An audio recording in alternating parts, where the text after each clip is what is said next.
kasih. Mungkin kalau pengalaman yang tekanan besar itu dulu saya di tahun 2000 pertama kali Olimpik ya. Itu saya di BWF itu di bulu tangkis saya ranking 1. Dan sebelumnya kita setelah menjuarai Thomas Cup di bulan Mei, bulan Agustus kita ada Olimpiade. Dan saya mengalahkan pemain-pemain yang akan ikut bertanding di Olimpiade juga. Nah di situ mungkin waktu itu umur saya 19 tahun ya, tahun 2000 itu. Dan itu memang kalau olahraga ini nggak bisa yang instan, kita butuh berproses karena nggak gampang juga untuk atlet untuk masuk Olimpik aja itu udah jadi satu kebanggaan, apalagi untuk bulu tangkis khususnya kita yang selalu dibilang dan ditagih, memang itu bukan hutang, tapi yang namanya di bulu tangkis itu tradisi medali emas di Olimpik selalu ada dari bulu tangkis selama ini. Dan mudah-mudahan bulu tangkis ini ingin menginspirasi cabang olahraga yang lain juga, biar bisa mengikuti kita. Tadi disampaikan Pak Anin juga akan bertambah lagi medali, kita akan lebih bersyukur lagi untuk itu.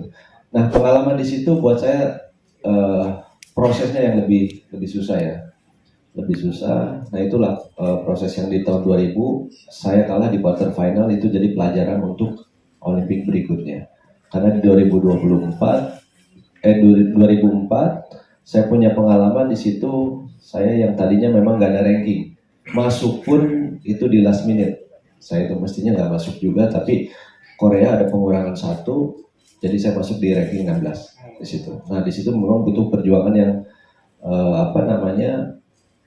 perjuangan lebih lah untuk ikut Olimpiknya. Jadi untuk seorang juara itu kita nggak perlu memikirkan yang namanya ranking. Yang penting kita udah masuk. Kalau kita punya tekad juara, lawan siapapun kita bisa hadapin.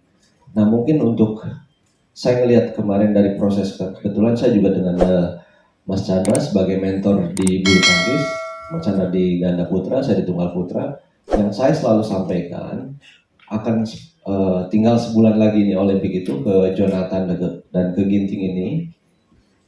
Mungkin di luar yang memang latihan ya. Dalam arti once kita masuk ke dalam lapangan, secara mental kita siap, kita punya teknik, kita punya fisik, itu akan keluar semua. Tapi kalau mental kita udah drop, banyak yang gangguan, hal-hal kecil aja sangat mengganggu. Nah di situ kita akan bermain lepas kalau mental kita kuat. Nah tadi juga dengan pemaparan Pak CDM, saya harap juga nanti bisa mengontrol anak-anak dari hal-hal kecil yang saya selalu ingatkan juga, terutama untuk anak-anak bulu tangkis. Lupakan yang namanya, bukan melupakan selamanya, masalah misalkan keluarga, pacar, orang dekat, yang lain-lain.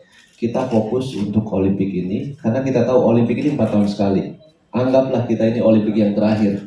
Belum tentu di Olimpik berikutnya kita masih main. Karena kita nggak tahu, gitu loh.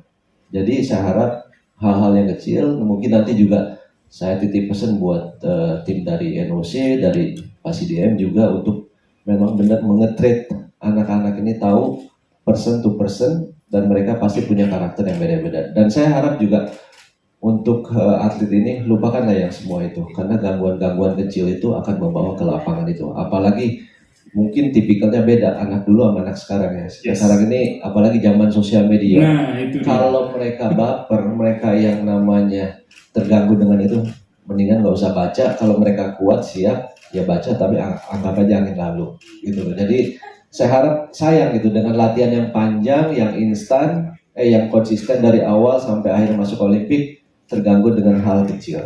Jadi kalau nggak sekarang kapan lagi gitu.